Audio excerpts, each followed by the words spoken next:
And then Saturday night, Pittsburgh Steelers at the Baltimore Ravens, another game that we saw a few weeks ago.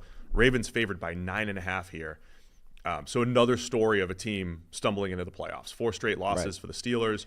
A little different from Houston. Houston, it's not that they lost every game. It was just every time they played a good team, didn't really show up. Pittsburgh went from, hey, this team can actually do damage in the playoffs this year, to now the narrative around Pittsburgh, same old team. Same old 9 or 10 win Mike Tomlin team with, they can't do anything in the playoffs. But I think I said a couple weeks ago, of all the matchups, the familiarity against Baltimore, they do generally play Baltimore and Lamar Jackson pretty well, even though the Ravens handled them a couple weeks ago. Ravens by 9.5 here Saturday night, over under 43.5 per FanDuel. Well, that's the thing. It's like, which rerun of the season are we going to get? Because the first time these two teams played, it was, really tight game. Pittsburgh's defense did a really good job, and we were kind of coming out of that game saying the Steelers generally have done the best job against Lamar Jackson of anybody in the NFL, right? They do a really good job. They knock him off his game. They make it tight. Russell Wilson's the kind of quarterback that can potentially take advantage of that, and that's how Pittsburgh could win. And then the second game, none of that was true. Like, Lamar Jackson just torched them. They didn't slow him down at all. They cooked, and the Steelers had no answer for that on offense. So if we get a rerun of the first tight game, then it's interesting. If we get a rerun of the second one, it's a formality, and the Ravens march on. The only potential difference, really, in the second game is, George Pickens theoretically is back. Now, George Pickens was back last week as well and dropped everything thrown his way. So if you get George Pickens actually in one of his, I'm going to make a big difference positively in this game, then maybe. If you get the George Pickens from a week ago where he's just absent-minded dropping footballs and like a net negative on the offense, then you don't, how does Pittsburgh keep pace? Yeah, my oversimplification of that first Pittsburgh matchup, when you go through the film, it's like, I don't think the Steelers did anything special. Sure. They played a lot of single high. They covered well, right? They made the windows tight. Lamar Jackson had no big-time throws per PFF in that game. And then you come back week 16, Lamar Jackson's, he's 15 of 23 for 207, but 3 big-time throws, right? We're talking like a deep out along the sideline. We're talking a tight window, throw in the end zone. So 3 big-time throws. Again, if Lamar is just, hits some of those throws, it completely changes everything. But Pittsburgh generally does a good job of just making the margins a little bit tighter for Lamar and the Ravens, right? How many times do we see the Ravens against teams and you say, how do you cover all of this, right? How do you cover Mark Andrews up the seam, Rashad Bateman behind the defense, Zay Flowers in space, and I know he's banged up. And then how do you stop Derrick Henry on the ground? And how do you stop Lamar Jackson running the ball? And then, oh, by the way, he's winning from the pocket and outside the pocket. How do you stop all that stuff? Coming out of Pittsburgh games, you say, well, they generally did. They generally do a good job. But Lamar made some special throws in Week 16 and, had one of his better games. There are games where Lamar Jackson, it's just off, where it just shows up, and for whatever reason that day, it's like Lamar's missing throws he normally makes.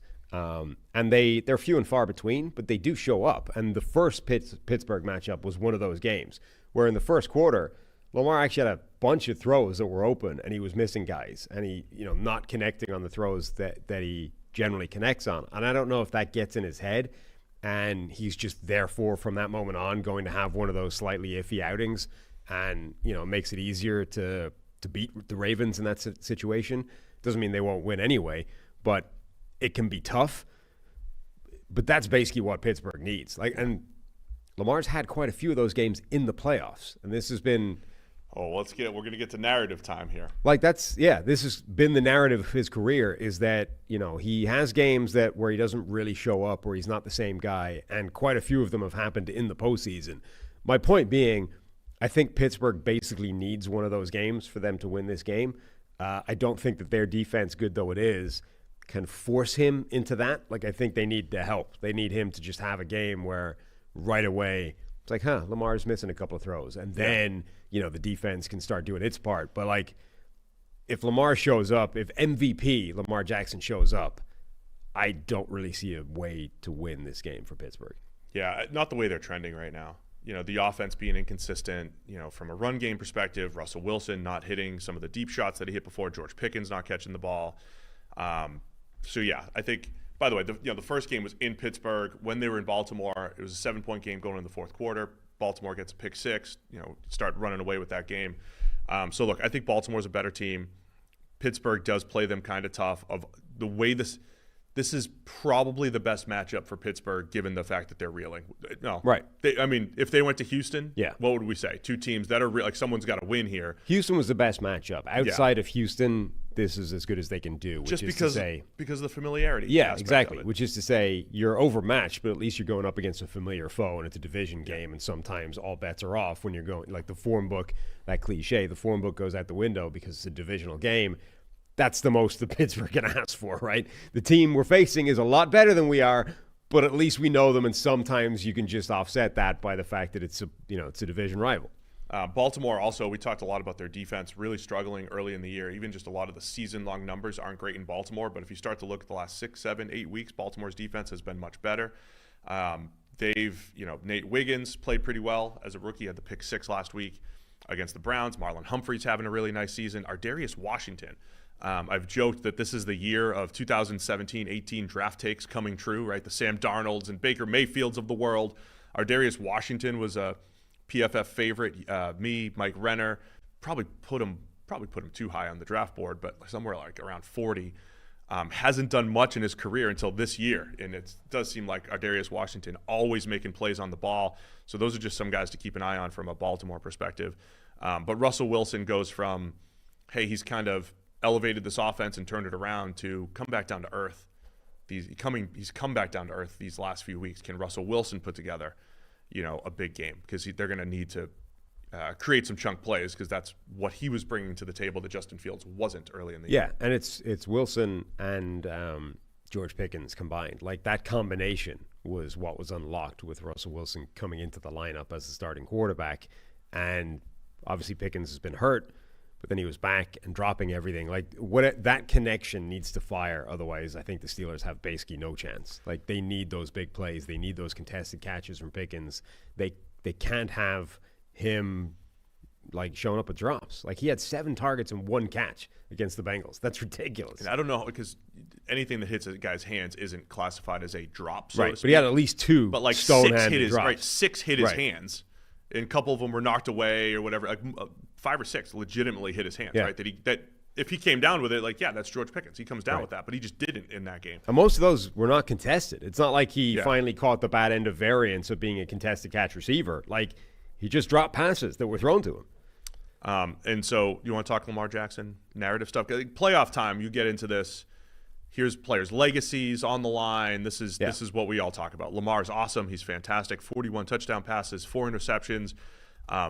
Very well could be in line for his 3rd MVP.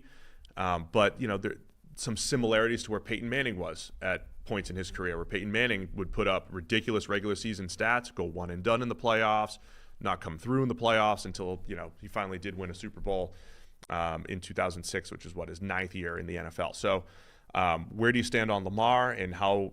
Look, they won a playoff game last year against Houston at home, but then Lamar, 3 turnover-worthy plays in the AFC Championship, only scored 10 points against the Chiefs. Yeah, look, Lamar Jackson is an incredible player and could well be a 3-time MVP by the end of this year. He's having arguably the best year he's ever had.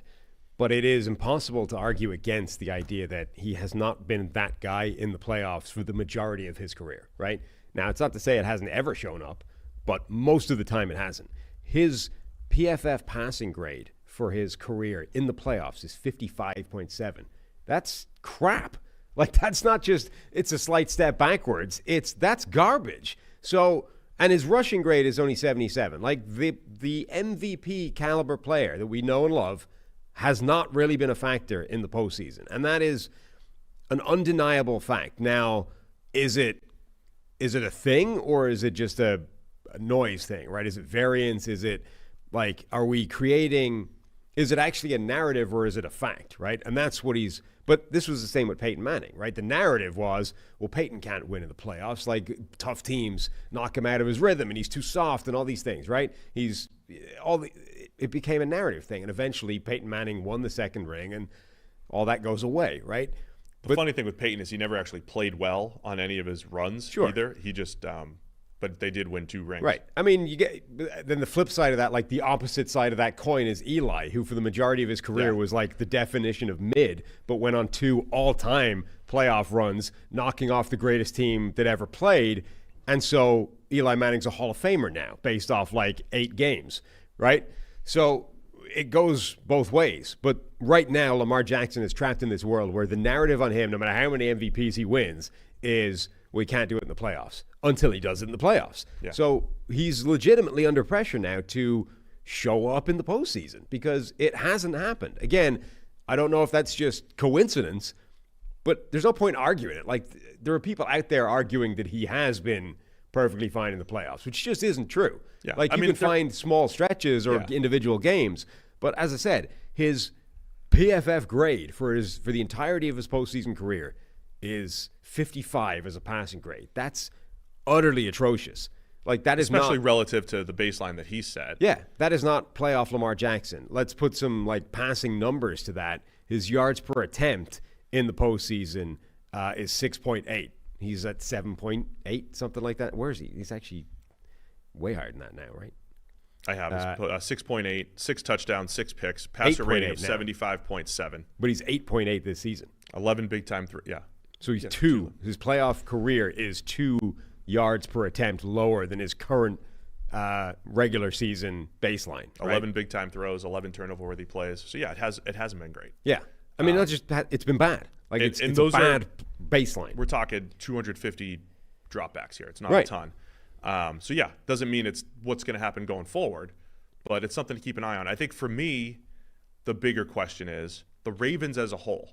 Like, what team do I trust to take on good teams more than the Ravens? Just the Chiefs, pretty much, right? The Ravens last year and this year, when they go up against good teams, not only do they beat them at, handily. They beat good teams by 10-plus points more than any other team in the league. Don't check them. I didn't check that number, but it feels like that, right? Isn't that the truth? They whooped the Lions last year and the Niners and every good team that set before them. So they are equipped to do the 4-game stretch, right? The 4-game stretch where they take on Pittsburgh, Buffalo, perhaps Kansas City, and then the NFC Championship. Can they go on a Super Bowl run? Absolutely.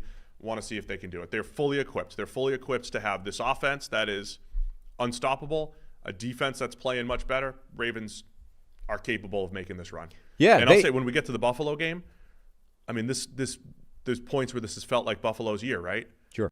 I fear for Bills fans in round 2. Going up against Baltimore. Baltimore gets through Pittsburgh. I fear for Bills fans because I think the matchup is in Baltimore's favor and that they could beat the Bills in round 2 pretty easily. Not easily, but I think they might, make some sad Bills fans this year. I mean, I think any of those teams are capable of winning it all, and it's just they're unfortunate that this is this is a year where there are multiple elite teams in one conference, let alone the other side of the bracket. So yeah, and this is why narrative stuff in the postseason sometimes gets like disingenuous. Is like sometimes they're just really good teams, and you're not going to beat them every single time unless you're Kansas City.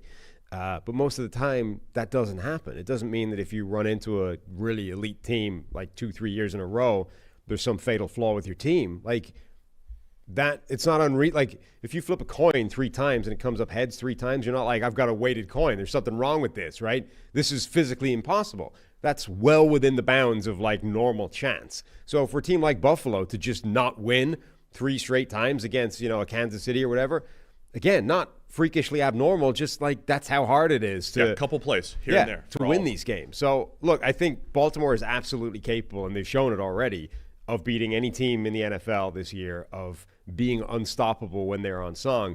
The only thing that they're fighting against is they have not done that in the postseason yet, whereas we have the faith that Kansas City is able to just flip a switch and turn it on because they're on the way to a three-peat right now. Baltimore's working against the opposite assumption, right? The assumption right now is until you show me that you're going to do what you do in the regular season in the playoffs, I'm not really going to assume it's going to happen. So start now. Yeah, and I'm just curious to see if the Ravens can just play their game, right? They get up early, Derrick Henry in the second half. That's another new added factor that they haven't had in the past. So looking forward to it, man. I'm not trying to look ahead too much, but if it is Ravens-Bills in round 2, I think it's going to be A couple epic games here in the AFC. All right, Ravens favored by 9.5 here against the Steelers. 9 is a lot. I'm going to go with Pittsburgh just because I feel like they can't get blown out as badly as they did last time. I'll take Baltimore to cover it still. And Harry's going to take Baltimore as well. Are you capable of catching the child up based off the postseason? I don't know. If you sweep the playoffs, can you catch him? Maybe. We're gonna have to keep track by hand. Yeah, the cavemen. Cavemen, absolutely. This is ridiculous. Don't have the app doing all the work for us. Mm-hmm. Thanks for watching all the way to the end of our video. For more great content, click here to subscribe and here to watch another video. We'll see you again soon.